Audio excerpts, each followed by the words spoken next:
I should like to tell you that I have seen some of the experiments shown in this film actually carried out at the All-Russian Physiological Congress. As you can imagine, technique is everything.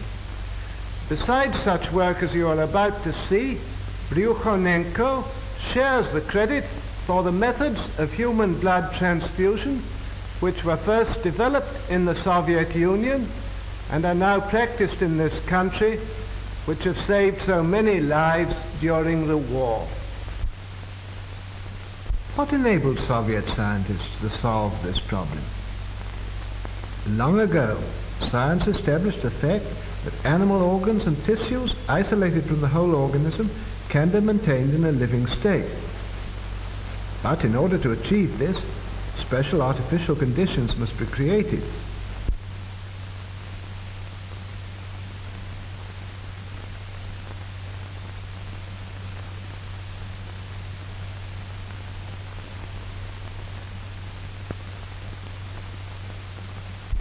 Isolated organs can be brought to life even though they've been removed from the animal's corpse some time after death. Here's a dog's heart.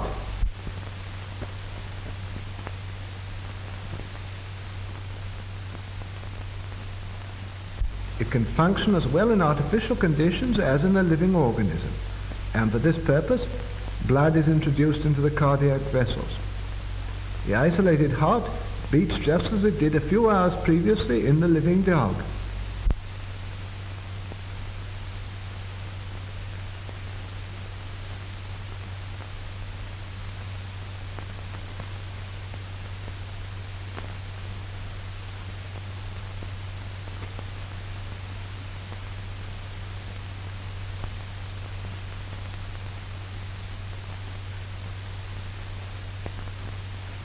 The following experiment is conducted on lungs taken from an animal.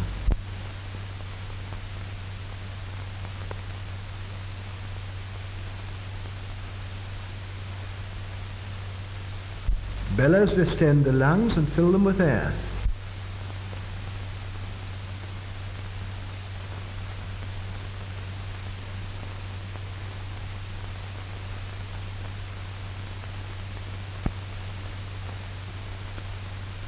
The venous blood is forced into the lungs by the action of the pump. The dark venous blood passes through this tube.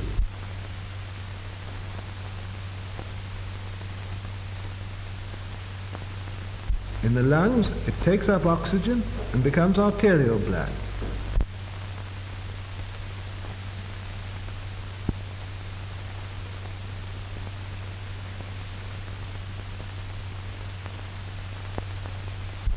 The isolated lungs breathe, producing the same chemical changes as in the living animal.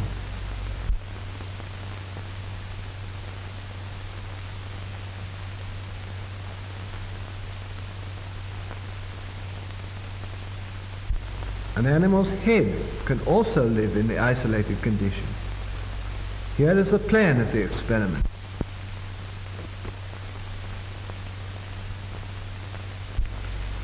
The arterial pump takes arterial blood from the reservoir to the head, while the venous pump drains off the venous blood. The blood is arterialized in the reservoir, where there is a steady flow of oxygen.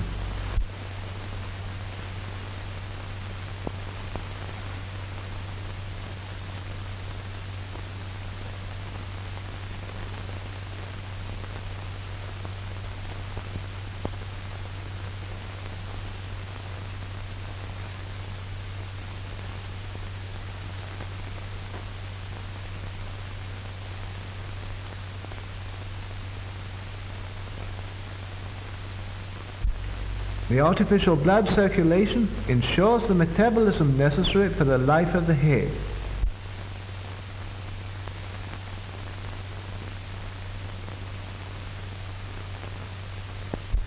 The isolated head lives on for hours and reacts to external stimuli.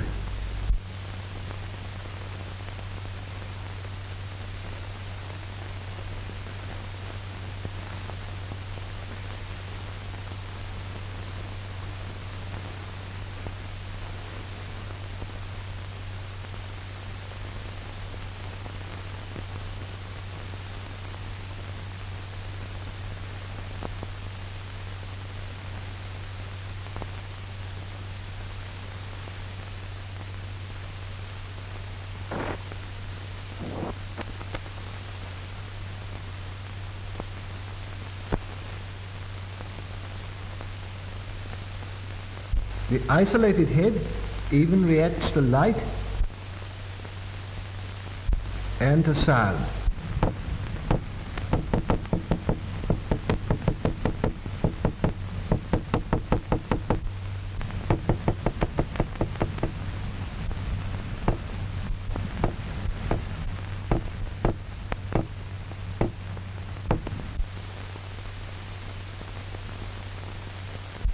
The revival of individual organs enabled scientists to proceed to experiment on reviving the whole organism. The revival of the whole organism can be achieved with the help of an apparatus called the autojektor.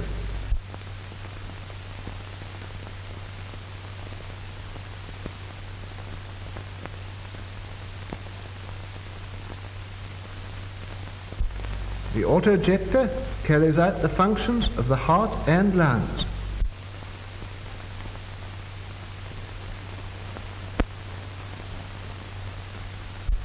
As we know, the heart, by its rhythmical contractions, supplies the body with arterial blood rich in oxygen.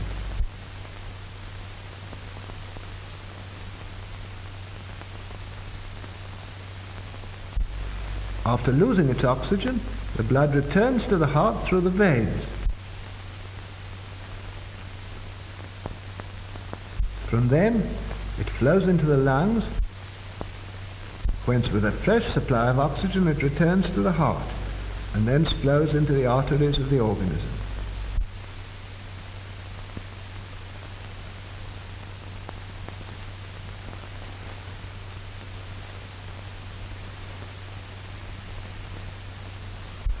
The autojektor works on the same principle. The apparatus includes a system of pumps for supplying blood and drawing it off.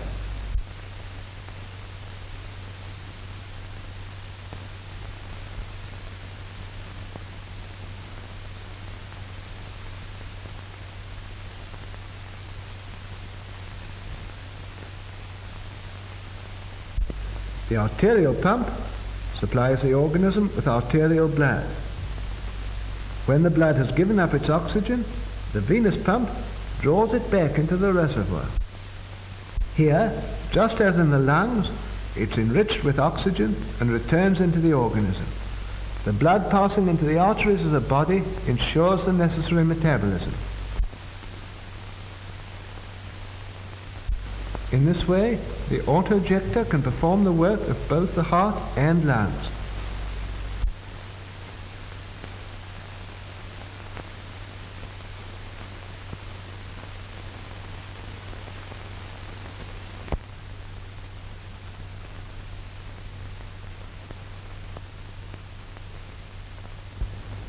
We begin the experiment of revival. The experiment is carried out on a dog.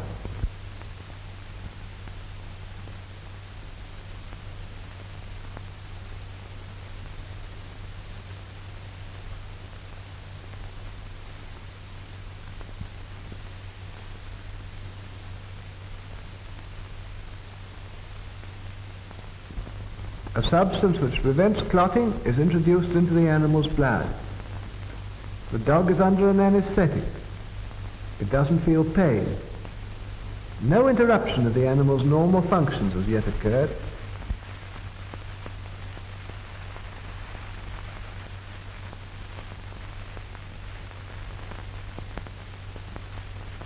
The dog reacts to touch. Its pupils are normal.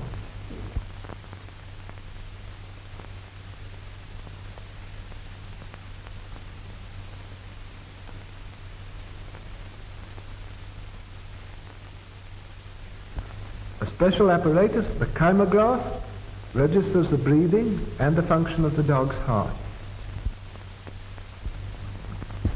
The pulse and breathing are normal.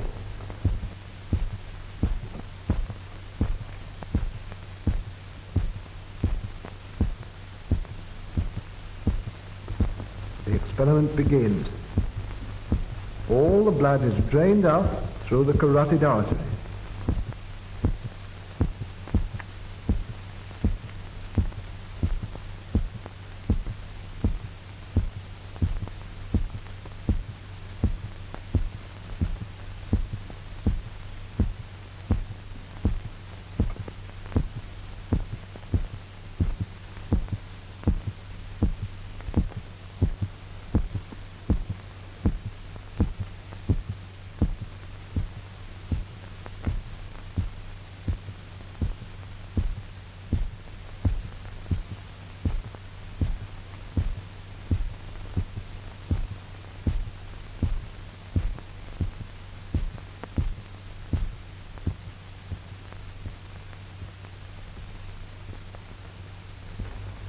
heart has stopped.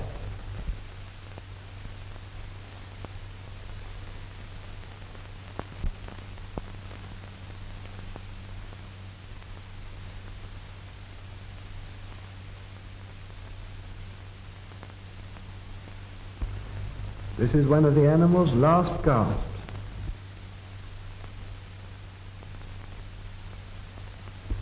This is a final breath.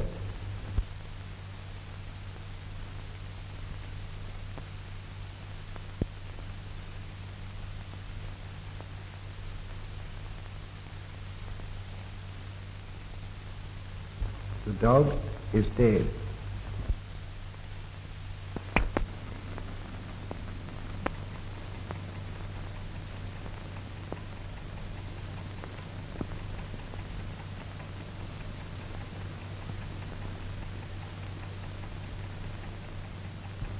Without operative interference, death would be final, as the disintegration of the body cells would gradually set in.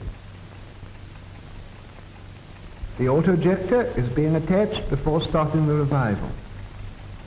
The arterial pump is connected with the artery.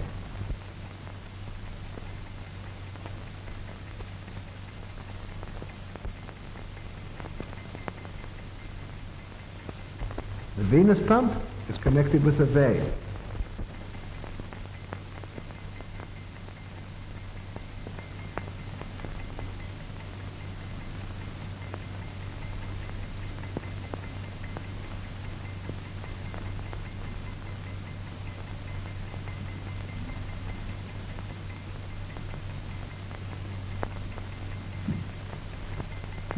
Ten minutes have elapsed since the animal died.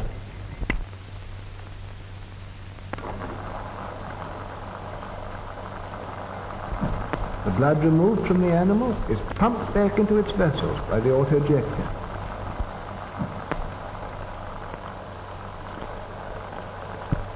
The autojector ensures a normal blood circulation in the organism, replacing the action of the dead heart and lungs.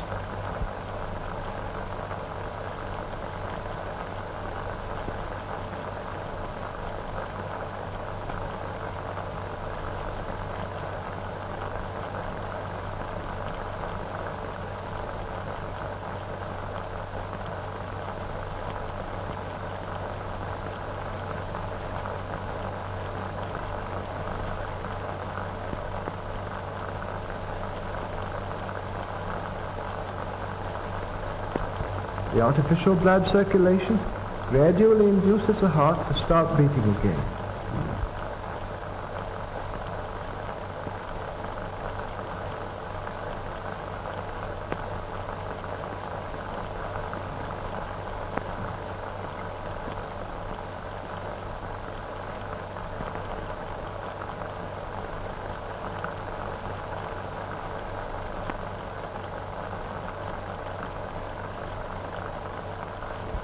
The heart's action begins to be normal.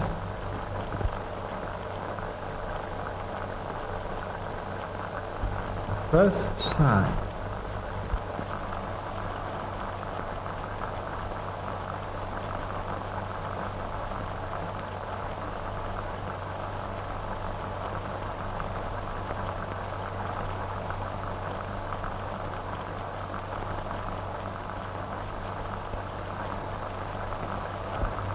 The respiration is gradually restored.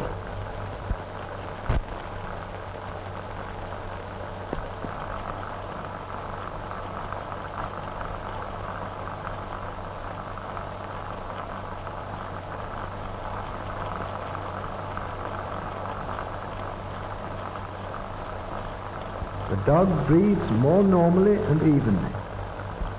The animal's condition approaches normal. We can now disconnect the autojector and leave the organism of the dog to maintain life with its own resources.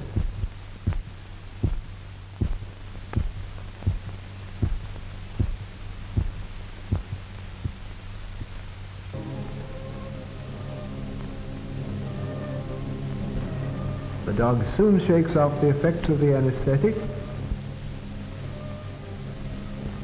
The dog is still weak, and can't move.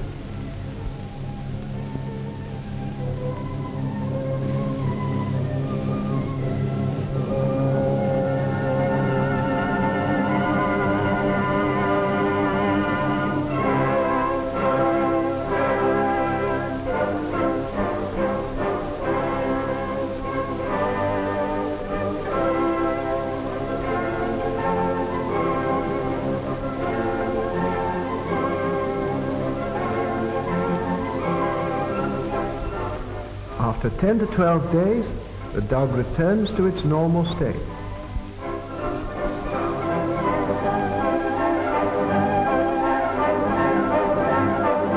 After the experiment, dogs live for years, they grow, they put on weight, and have families.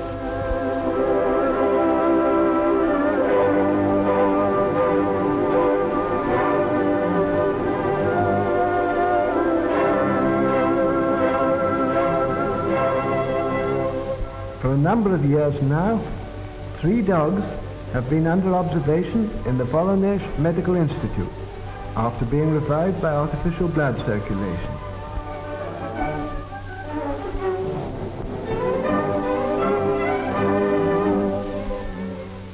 This dog, Bunny, was revived in 1939 after having been dead for 8 minutes.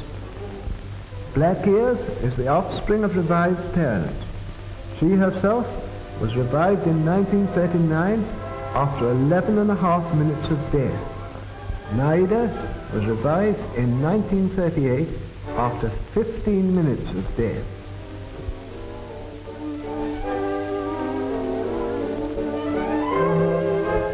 These experiments on the revival of dogs have shown that the process has no harmful effects on the animal organism. The question of the revival of animals is one of the most interesting problems in physiology today. Experiments on revival have added to the valuable store of our knowledge of experimental medicine.